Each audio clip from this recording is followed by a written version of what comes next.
Capítulo 25.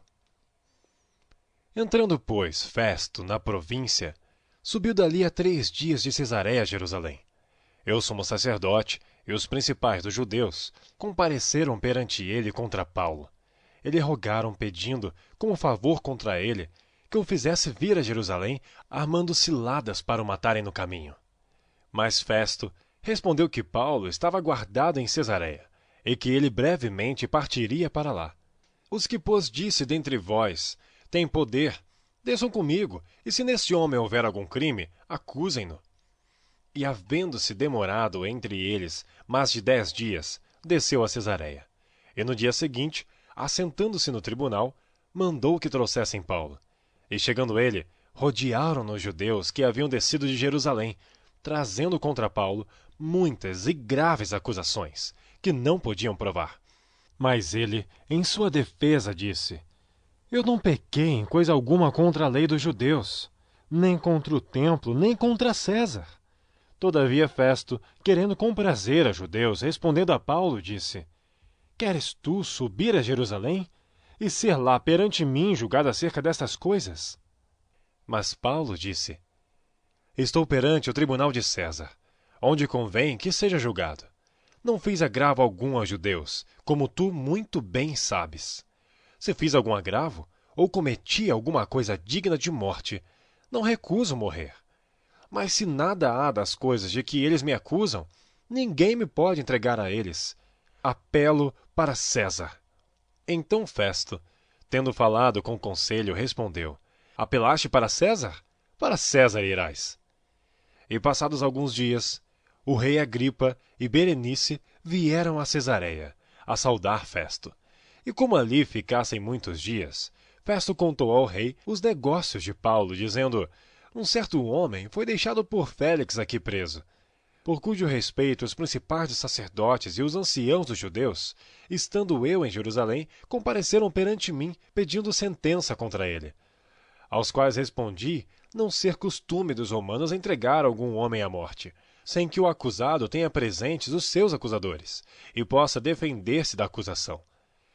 De sorte que, chegando eles aqui juntos, no dia seguinte, sem fazer dilação alguma, assentado no tribunal, mandei que trouxessem um homem, acerca do qual, estando presentes os acusadores, nenhuma coisa apontaram daquelas que eu suspeitava. Tinham, porém, contra ele algumas questões acerca da sua superstição e de um tal Jesus morto que Paulo afirmava viver. E, estando eu perplexo acerca da inquirição desta causa, disse que se queria ir a Jerusalém e lá ser julgado acerca destas coisas.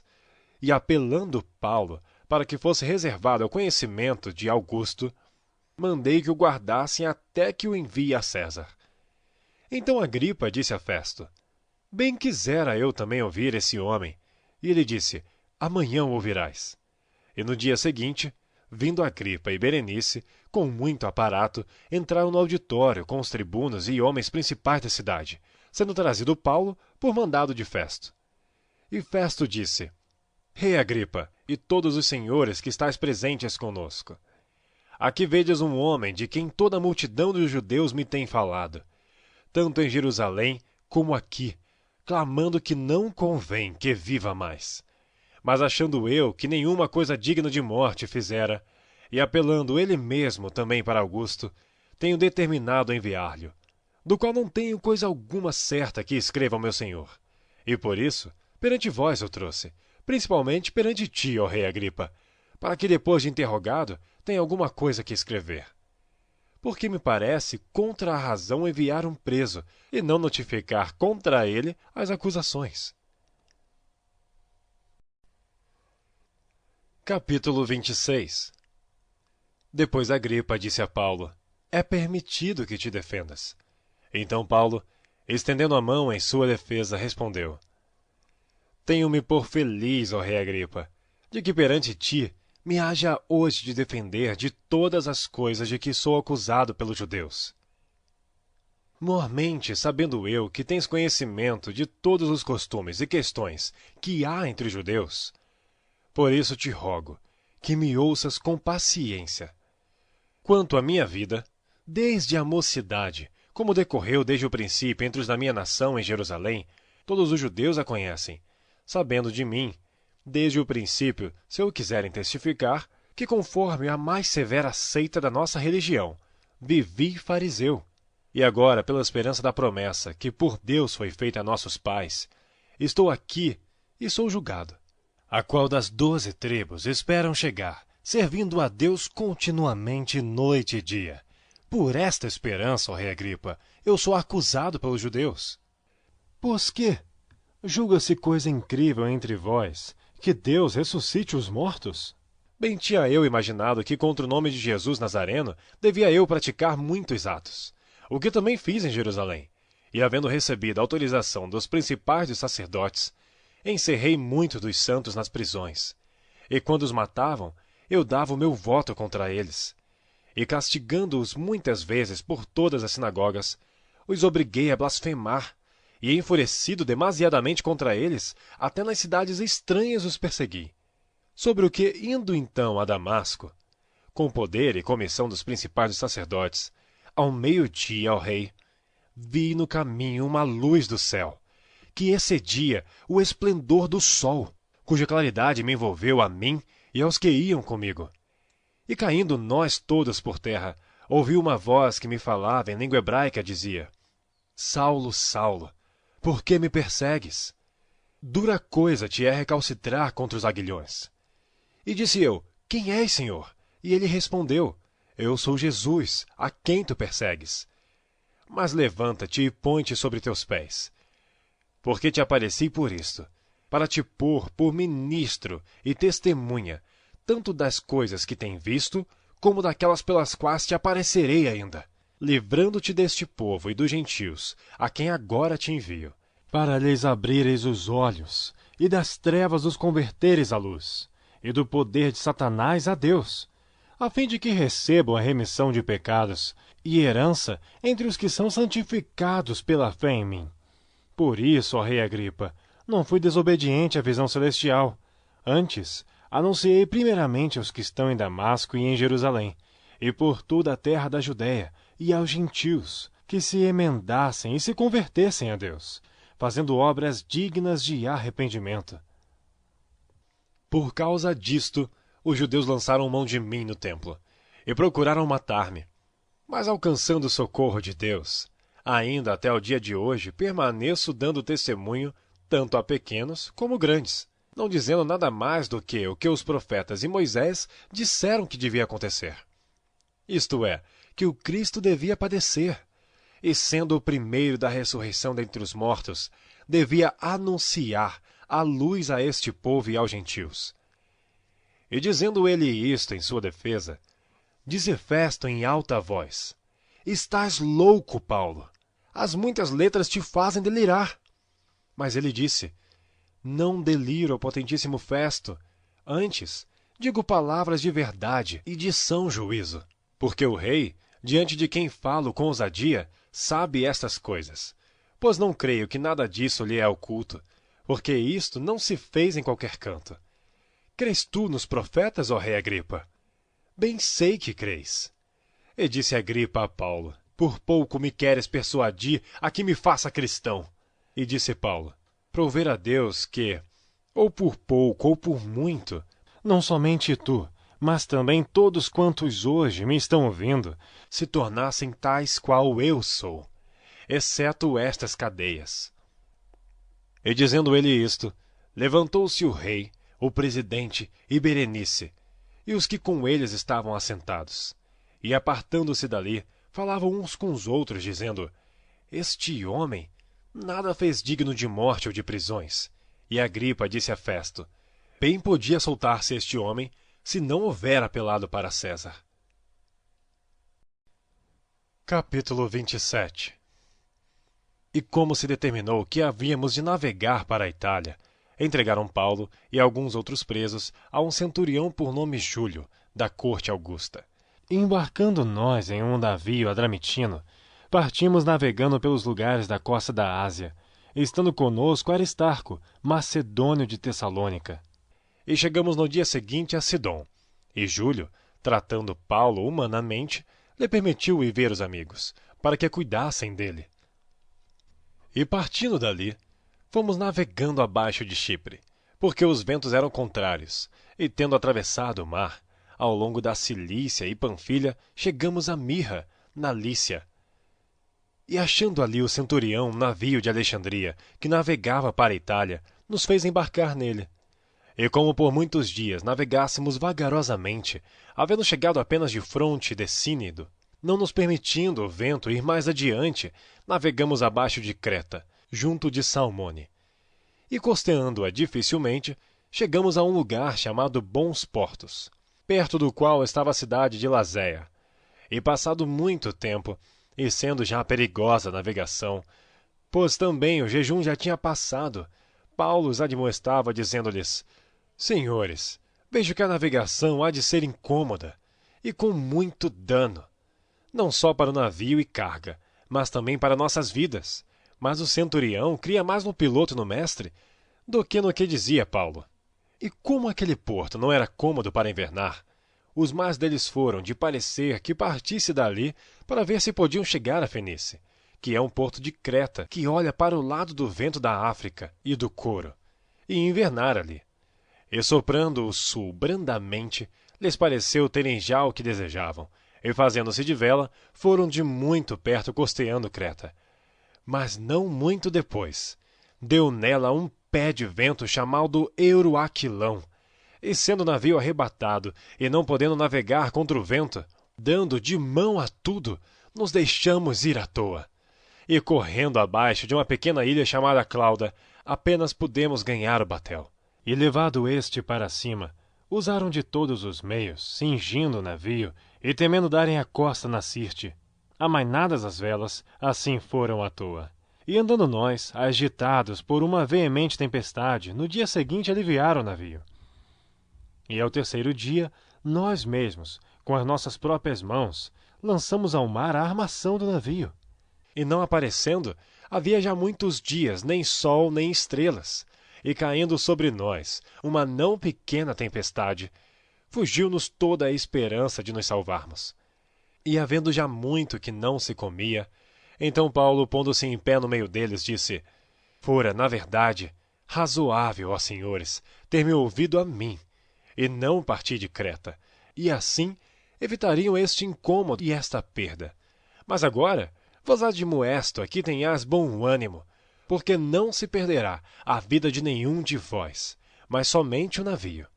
Porque esta mesma noite o anjo de Deus, de quem eu sou e a quem eu sirvo, esteve comigo, dizendo: Paulo, não temas, importa que sejas apresentado a César. E eis que Deus te deu todos quantos navegam contigo. Portanto, ó senhores, tende bom ânimo, porque creio em Deus, que há de acontecer assim como a mim me foi dito. É contudo necessário irmos dar numa ilha. E quando chegou a 14ª noite, sendo impelidos de um e outro lado no mar Adriático, lá pela meia-noite suspeitaram os marinheiros que estavam próximos de alguma terra. E lançando o prumo, acharam 20 braças. E passando um pouco mais adiante, tornando a lançar o prumo, acharam 15 braças. E temendo ir darem alguns rochedos, lançaram da polpa 4 âncoras, desejando que viesse o dia. Procurando, porém, os marinheiros fugir do navio, e tendo já deitado o batel ao mar, como que querendo lançar as âncoras pela proa, disse Paulo ao centurião e aos soldados: Se estes não ficarem no navio, não poderei salvar-vos. Então os soldados cortaram os cabos do batel e o deixaram cair. E entretanto que o dia vinha, Paulo exortava a todos a que comessem alguma coisa, dizendo: É já hoje o 14º dia que esperais, e permaneceis sem comer, não havendo provado nada. Portanto, exorto-vos a que comais alguma coisa, pois é para a vossa saúde, porque nem um cabelo cairá da cabeça de qualquer de vós. E havendo dito isto, tomando o pão, deu graça a Deus na presença de todos, e partindo, começou a comer. E tendo já todos bom ânimo, puseram-se também a comer. E éramos ao todo, no navio, 276 almas. E refeitos com a comida, aliviaram o navio, lançando o trigo ao mar. E sendo já dia, não conheceram a terra. Enxergaram, porém, uma enseada que tinha à praia, e consultaram-se sobre se deveriam encalhar nela o navio. E levantando as âncoras, deixaram-no ir ao mar, largando também as amarras do leme, e alcançando a vela maior ao vento, dirigiram-se para a praia. Dando, porém, num lugar de 2 mares, encalharam ali o navio, e fixa a proa ficou imóvel, mas a polpa abria-se com a força das ondas. Então a ideia dos soldados foi que matassem os presos para que nenhum fugisse, escapando a nado. Mas o centurião, querendo salvar a Paulo, lhes estorvou este intento, e mandou que os que pudessem nadar se lançassem primeiro ao mar e se salvassem em terra, e os demais, uns em tábuas e outros em coisas do navio. E assim aconteceu que todos chegaram à terra a salvo. Capítulo 28. E havendo escapado, então souberam que a ilha se chamava Malta. E os bárbaros usaram conosco de não pouca humanidade, porque acendendo uma grande fogueira, nos recolheram a todos por causa da chuva que caía e por causa do frio. E havendo Paulo ajuntado uma quantidade de vides, e pondo-as no fogo, uma víbora, fugindo do calor, lhe acometeu a mão.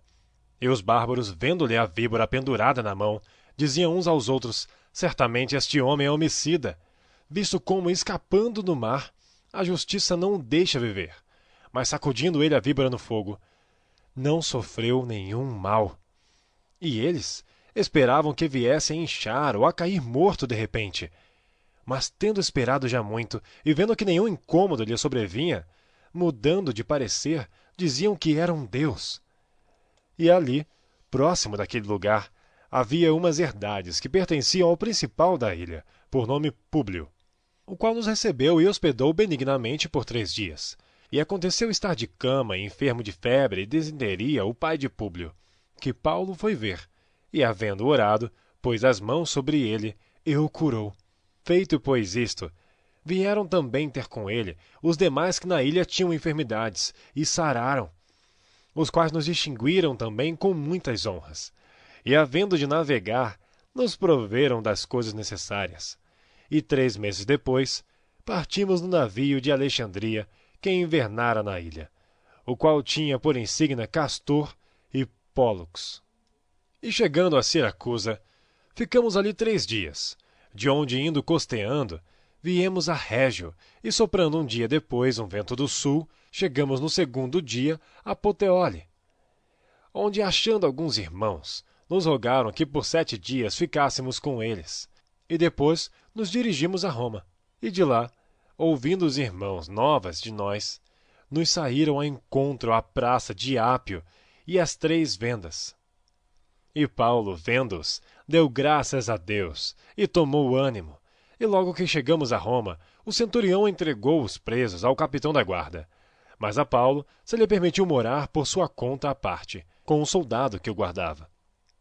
E aconteceu que 3 dias depois, Paulo convocou os principais dos judeus, e juntos eles lhe disse: Homens irmãos, não havendo eu feito nada contra o povo, ou contra os ritos paternos, vim contudo preso desde Jerusalém, entregue nas mãos dos romanos, os quais, havendo-me examinado, queriam soltar-me, por não haver em mim crime algum de morte. Mas, opondo-se os judeus, foi-me forçoso apelar para César, não tendo contudo de que acusar a minha nação. Por esta causa vos chamei, para vos ver e falar, porque pela esperança de Israel estou com esta cadeia. Então eles lhe disseram: Nós não recebemos acerca de ti carta alguma da Judéia, nem veio aqui algum dos irmãos que nos anunciasse ou dissesse de ti mal algum. No entanto, bem quiséramos ouvir de ti o que sentes, porque quanto a esta seita, notório nos é que em toda a parte se fala contra ela. E havendo-lhe eles assinalado um dia, muitos foram ter com ele à pousada, aos quais declarava com bom testemunho o reino de Deus, e procurava persuadi-los à fé em Jesus, tanto pela lei de Moisés como pelos profetas, desde a manhã até a tarde. E alguns criam no que se dizia, mas outros não criam. E como ficaram entre si discordes, despediram-se dizendo Paulo esta palavra: Bem falou o Espírito Santo a nossos pais, pelo profeta Isaías, dizendo: Vai a este povo e dize: De ouvido ouvireis, e de maneira nenhuma entendereis, e vendo vereis, e de maneira nenhuma percebereis. Porquanto o coração deste povo está endurecido, e com os ouvidos ouviram pesadamente, e fecharam os olhos, para que nunca com os olhos vejam, nem com os ouvidos ouçam, nem do coração entendam, e se convertam, e eu os cure. Seja-vos, pois, notório que essa salvação de Deus é enviada aos gentios, e eles a ouvirão. E havendo ele dito estas palavras, partiram os judeus, tendo entre si grande contenda. E Paulo ficou 2 anos inteiros na sua própria habitação que alugara, e recebia todos quantos vinham vê-lo, pregando o reino de Deus e ensinando com toda liberdade as coisas pertencentes ao Senhor Jesus Cristo, sem impedimento algum.